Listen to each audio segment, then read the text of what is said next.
Almost everything we thought we knew, we didn't know. I feel like I was tricked going into this game. You tricked me, Mortal Kombat. And I love it. Oh, goodness. I mean, who would have thought that Madame Bo, Master Bo Raicho, how could I not have seen? Okay, well, friends, I'm here to talk to you about Mortal Kombat 1, the story.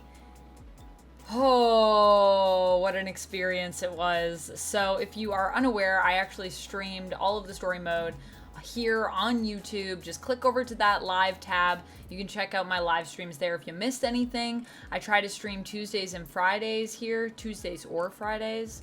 Maybe we'll do Tuesdays and Fridays sometimes, but for now, Tuesday or Friday. So make sure you join me. I am probably streaming as this video is up, assuming it goes up on time. I will be streaming at this moment. And if you're watching it in the future, then go over to the live if you missed that one. I'll be streaming more Mortal Kombat as we jump into the other modes. But what I came here to talk to you about is the story mode from Mortal Kombat 1, which I've now finished. So, fair warning, spoilers ahead. Spoilers, spoilers, spoilers, spoilers. I mean, if you clicked on this, you probably knew what I was going to be talking about. Is in the title. Is you knew what we talking about. So, yeah, I hope I didn't spoil anything for you before in the intro, but at the same time, just in the title. Okay, first things first. So the first 20 minutes of the game, which I had watched and reacted to, and I thought I knew what was coming, I didn't, and it was all a trick, and they released that first 20 minutes of gameplay, making us think that we would have some of the story going in, setting it up. I thought to myself, it makes sense. The Lin Kuei could be villains now, because yeah, there's no reason to protect Earthrealm. Earthrealm is good, baby. Everybody's peaceful. Friendship. That's what's in the air. It was a trick. The Lin Kuei is the Lin Kuei. The Lin Kuei is the way. And at the beginning of the game, we have that sequence where, if you've seen the first 20 minutes of gameplay, you already know about this, where Madame Bo is fighting with Kung Lao and with Raiden, and they're fighting against the Lin Kuei, Scorpion, Sub-Zero, Smoke. It's nuts. And then it is revealed, of course, after that fight, that this was all part of Kung Lao and Raiden's training, because Madame Bo, Master Bo Raicho, the alternate version, is actually from the Wuxi Temple, the Shaolin monks, and has been apparently training them secretly this whole time. Little did they know. Sneaky, sneaky, sneaky. And Liu Kang shows up and is like, yeah, we all gotta go protect Earthrealm, and we kind of tested you with this. And then the Lin Kuei are like, yeah, we're actually good, of course, for Lin Kuei, woohoo. And they all go to begin their training. Then we get introduced to Johnny Cage with a very unexpected chapter where we are playing as Johnny Cage as Indiana Jones, sort of.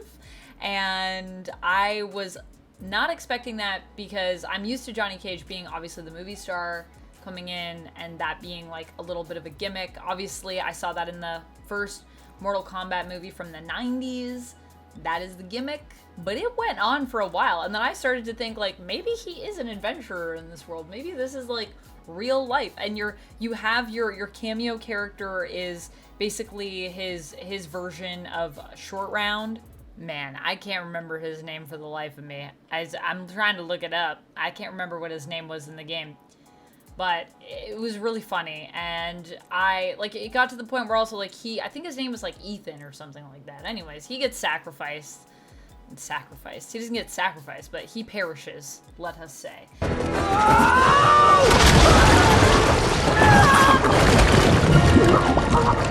Johnny is enraged and has this whole fight, and I was like, but is this real or is this cinematic? Are we on a movie set? Yeah, we on a movie set. But also, even the fact that we're fighting the characters that are in the movie, I thought was actually really fun and super cool and very creative. I wasn't expecting Johnny to also be so kind of like well-rounded in this version of the story. He's a little bit more nuanced. He's kind of like a falling star, but he's like in denial of it.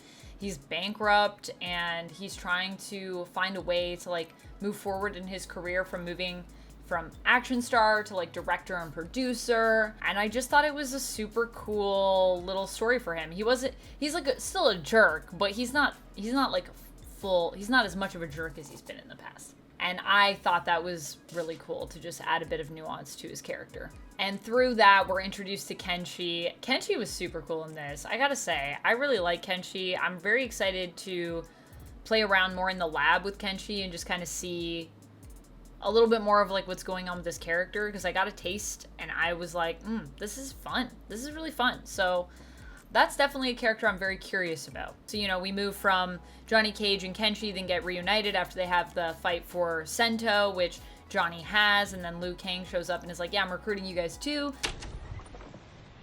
What in the actual fuck? We're gonna go get trained. So they all go to the temple and they begin their like training montage. And then after that, they go to Outworld. Raiden becomes the champion. So Raiden's gonna be the one fighting all the fights, because apparently they pick one champion and then they fight all the fights.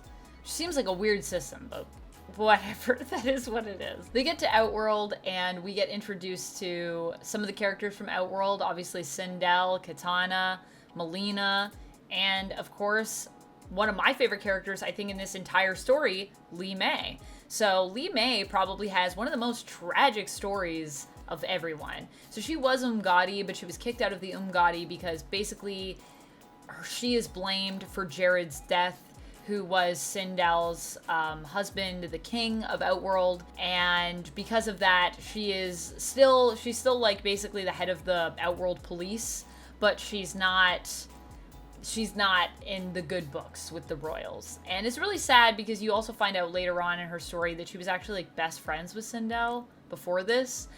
And Sindel is not able to forgive her for Jared's death. And it's just so like, man, Li Mei has it rough throughout most of the story. At the end though, she does get her redemption, which is so much more sweet because you see everything that she's been through. And I really love that. Also, she's really fun to play. And I can't wait to play more Li Mei because yeah, her little lantern. I love a lot of what Li Mei does. And she also just looks really cool. Like all of her movement. Yeah, she's really fun. Something that I thought was interesting in Mortal Kombat 1, actually, the characters are all really fun to play. I think they did a really good job with the roster, and the cameo fighters are so interesting, and I can't wait to play with the combos of different playable characters and cameo fighters as I keep going, because I just find it so fascinating, the combinations you can have. And we're already seeing, you know, Serena sort of rising up, I think, as one of the best cameo fighters right now. But I think Sub-Zero has a potential to be, for me, one that I might go to a lot. I really like Sub-Zero as a cameo. I like Sub-Zero in general, so yeah. Or maybe even Frost. So we'll get into that a little bit more later, I'm sure, as time goes on. And I'm very curious to see what people are into. But the other thing I wanted to talk about was the Test Your Might being added in. And I thought that was so fun. And I opted for it because I was like, okay, Test Your Might. Sure, we can have that in there. Not knowing that this is actually, I think, the first time that Test Your Might has been in story mode. And I didn't know what I was doing because I've never played Test Your Might ever before this. So the amount of times, the first time we got Test Your Might, that I did not succeed and was getting so frustrated. Oh, I think back to it now and think how silly that is that happened, but it did happen. And you know what? We made it through. We made it through. I still had some times where I panicked and I would hit the right trigger a little too fast, but I just thought it was really funny that they had these like Test Your Might, like little mini games in there, and they're kind of in like some really fun and like stressful moments. So that was really cool. And there are definitely moments where I was like, oh, I really don't want to mess this up because I don't want to see like this person's arms be torn off or anything like that. And yeah, I'd like to see this person keep their arms, so I didn't want to fail. Oh, I wanted to look at the number of fights, because something that I noticed was I felt like the chapters were not as balanced. So I know normally it's like 3 or 4 fights with each person, and it felt like it was uneven, is what I'm gonna say. I didn't think it was bad. I do wish it was a little more even, actually, because I just felt like there were characters that I barely got to play with, but it could have also just been the way I was playing them, because there were times when I was like kind of just getting through, and there were other times when I was really playing to learn the character. I kind of used the story mode, to be honest, as my tutorial mode and as my lab a little bit, which that's a way to play. I maybe should have done more training before I jumped in, but you know what? I made it through on medium, and I was actually really surprised. In the second half of the story, I found the fights to actually be pretty easy breezy, and I don't know if that's because I was getting better or what, but it was pretty cool to see that happen. I'm looking right now at the chapters. Yeah, see, so Chosen One is 1, 2, 3, 4, 5, 6, 7 fights, and Weird Science is 1, 2, 3, 4, 5 fights, which is, I think, the one that's Baraka and Kenshi, and maybe Reptile too? Don't remember. And then Band of Brothers is 1, 2, 3, 4, 5, and that's one with Sub-Zero and Scorpion, I believe. And then 5 again with Civil War. And then 4 with Protect and Serve, which is, I think, Lee May. And then 4 with Sindel. I wanted to play with Sindel a lot more. I had a lot of fun playing her. Yeah, there's something just weird about the chapters. Some of them are just broken. It's just broken up in, like, different ways. And I don't know. I liked it, but there's some characters I just wish I had more fights with. And other ones that I'm like, okay, this is cool, and, like, I'm excited to learn about this character, but yeah. It just made me want more from the other characters. I didn't want less, I just wanted more, I guess. Another thing that I wanted to talk about is Kenshi being blinded, which,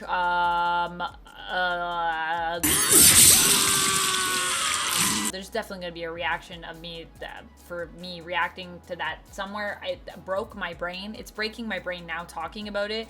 It's probably the most brutal moment of the game, and I thought it might be coming, and then it came, and I was not ready for that.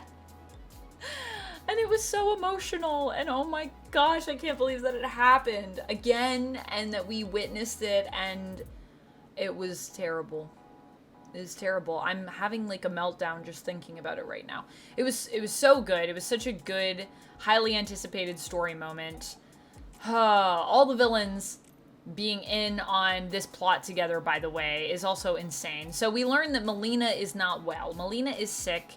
And then we learn that Shang Tsung is basically whispering in Sindel's ear and being like, oh yeah, let me just give your daughter a serum to make her better from the Tarkot. So she's infected with the Tarkot. We also meet Baraka. We learn that the Tarkot basically turns you into monsters. We saw all this stuff in the trailers. But the main point is that Liu Kang wants to bring in Shang Tsung once he learns that Shang Tsung is like veering from his path for him, and that he's in Sindel's pocket and is maybe doing something with her daughters and giving Melina these injections, which we find out. Later, we find out that Shang Tsung actually was helping Melina, but that also, yeah, he is a bad guy because he's working with Quan Chi. And all of the villains are basically like coming together, and General Shao is also in on all of this, and he's maybe going to become the new ruler of Outworld in this alliance. So it's basically Deadly Alliance all over again. It gets crazier from there, because then it's revealed that the person that's whispering in Shang Tsung's ear, which we thought was Kronika,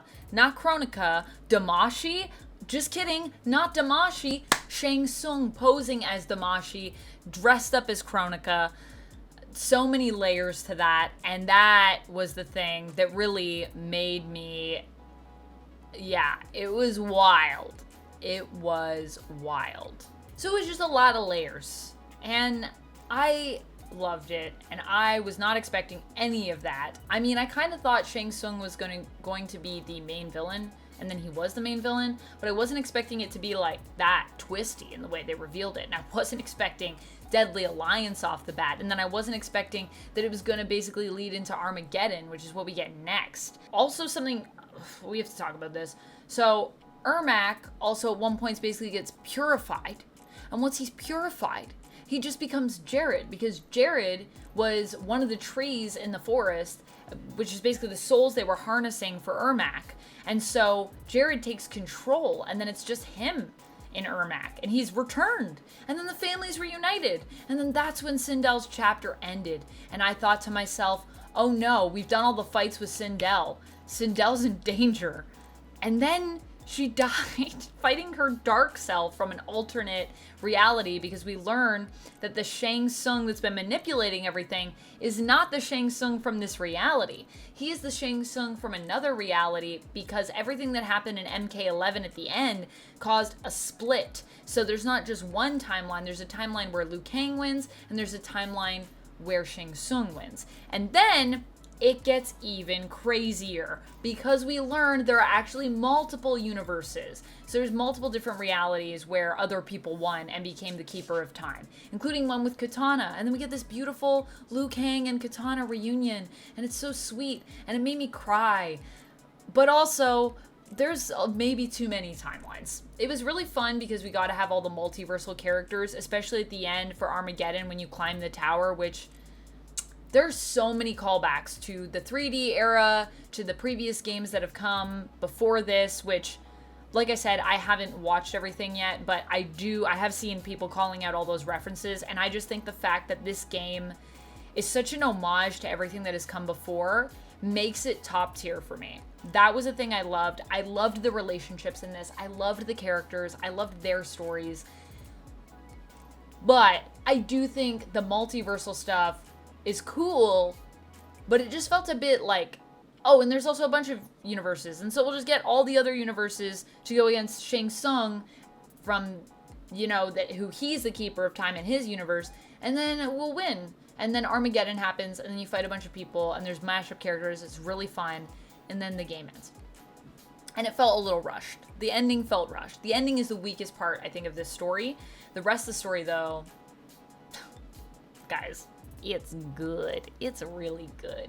So overall, I think I want to give it an 8 out of 10 in terms of the story mode. I have had a lot of fun playing it, and I really enjoyed a lot of these characters. I mean, there's characters I haven't even mentioned here that were amazing. Reptile and Ashra being together, which I've seen is implied in like versus dialogue that we get between fighters, which I gotta say, I think is so cute, with them both being outcasts and like ending up together. I just love that everyone gets a happy ending, and I think that's really beautiful. And then that Havoc tease at the end. Oh, okay, so at the end, we learn that Havoc is potentially going to be the next villain, and that is pretty wild. And is this Havoc from another reality? I think it is. Maybe one where Havoc is the Keeper of Time? I don't know what's happening, but I think that's very exciting, and I'm really excited to see where it goes. I can't wait to play Invasion. I can't wait to play some Versus to get more of the story and more of the development, because there's clearly so much still to be discovered. But that's just my take on the story mode overall. I really enjoyed it. Just that ending was a little weak for me. But other than that, I thought it was a good time. I was kind of hoping Blaze was going to be in it. I didn't realize that extra slot was for the DLC character. So I was disappointed that there wasn't an extra character. But then when that was explained to me, I was like, oh, that makes sense. I was a fool. But also, why isn't Blaze in this? We went to the tower. I wanted Blaze to be at the top. But no Blaze for us. Not today. That's all I have to say. I hope you enjoyed this review. I hope it wasn't too chaotic. It is very long, so I'm going to end it now and say thank you so much for watching, and as always, stay nerdy. Bye!